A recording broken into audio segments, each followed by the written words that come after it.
3 days ago, Elon Musk posted 6 words on Twitter that sent shockwaves through the entire aerospace industry. No press conference, no fancy graphics, just a simple declaration and a grainy photo that revealed something the world wasn't supposed to see yet. Starship launch in 6 weeks, he wrote, alongside an image of a massive rocket standing in a high bay at SpaceX's Texas facility. Within hours, that tweet had been viewed over 500,000 times, and engineers around the globe were frantically recalculating what they thought they knew about humanity's timeline to Mars.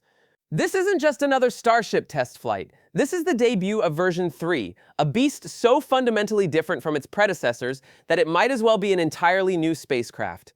At the heart of this transformation sits the Raptor 3 engine, a piece of hardware that shouldn't exist according to conventional rocket engineering. SpaceX claims it produces nearly double the thrust of the original Raptor 1, yet costs 4 times less to manufacture and weighs significantly less.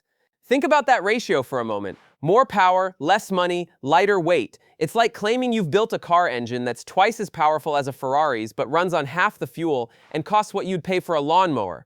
The numbers tell a story that borders on science fiction. Starship version 3 will stand taller than its predecessors, with an 80-meter booster that dwarfs even the Saturn V rocket that carried humans to the moon during the Apollo era. For perspective, that's equivalent to a 26-story building launching itself into space, landing back on Earth, and preparing to do it all over again the next day. But the real revolution isn't in the size, it's in what SpaceX plans to do with this capability. Because here's where the timeline gets absolutely wild. Musk didn't just announce a launch date, he confirmed something that space analysts have been whispering about for months but seem too ambitious to believe. There's a 50-50 chance that SpaceX will attempt to send uncrewed starships to Mars during the launch window at the end of 2026.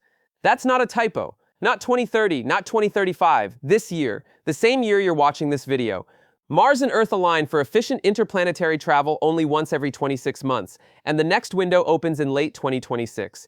SpaceX is racing to make it happen, but sending a rocket to Mars requires more than just raw power. It demands a capability that has never been demonstrated in the history of spaceflight: orbital refueling. Imagine a gas station floating 200 miles above Earth, where multiple tanker spacecraft rendezvous with a Mars-bound ship to transfer thousands of tons of propellant in the vacuum of space. This isn't incremental progress. This is rewriting the rulebook on how we access deep space. According to Bill Gerstenmaier, SpaceX's senior principal flight reliability engineer, the company plans to demonstrate this orbital fuel transfer with version 3. Success means Mars becomes reachable. Failure means back to the drawing board. And SpaceX is hedging its bets with an infrastructure build-out that's almost as impressive as the rocket itself. Right now, the company is simultaneously constructing launch facilities at 5 different locations. There's the original Starbase site in Texas, where Pad 2 is nearing completion with upgraded chopsticks designed to catch the returning booster mid-air. In Florida, teams are working around the clock at Launch Complex 39A, the same pad that launched Apollo astronauts to the moon and space shuttles into orbit. The rocket's ship quick disconnect arm, a critical piece of hardware for fueling operations, was just rolled out from SpaceX's Roberts Road facility.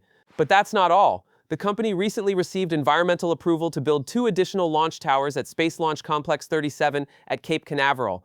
Documentation suggests construction could begin within days. Perhaps most revealing are the massive gigabays under construction at both Starbase and Roberts Road in Florida. These aren't just assembly buildings, they're production lines designed to pump out Starship rockets at a pace that would make automotive manufacturers jealous. The bays are being built tall enough to accommodate the 80-meter boosters of version 3 and beyond, with some industry observers speculating about eventual Starship versions reaching 100 meters or more. SpaceX isn't planning to build a rocket. They're planning to build an assembly line that manufactures rockets the way Boeing builds 737s. The stakes couldn't be higher. NASA has selected Starship as the lunar lander for the Artemis 3 mission, which aims to put astronauts back on the moon's surface as early as 2028. That contract brings both credibility and pressure. SpaceX must prove that Starship can execute precision landings, operate in deep space, and keep humans alive in one of the most hostile environments imaginable, all while simultaneously developing the Mars capability. It's a high-wire act that would terrify most aerospace companies, but SpaceX has made a habit of doing what others call impossible. The company's track record last year provides some confidence. Out of 5 Starship test flights in 2025, the first 3 ended in destruction or loss of vehicle control, but the final 2, launched in August and October, completed their objectives and demonstrated real progress. Now, with version 3 incorporating lessons from those flights and sporting the revolutionary Raptor 3 engines, SpaceX engineers believe they've crossed a threshold. The question isn't whether Starship will work, it's how quickly they can scale production to meet their wildly ambitious timeline. So what happens if SpaceX actually pulls this off? What does it mean if, before the end of 2026, we see autonomous starships attempting to land on the rust-colored plains of Mars? Some argue it would represent the most significant milestone in space exploration since Armstrong's first steps on the moon.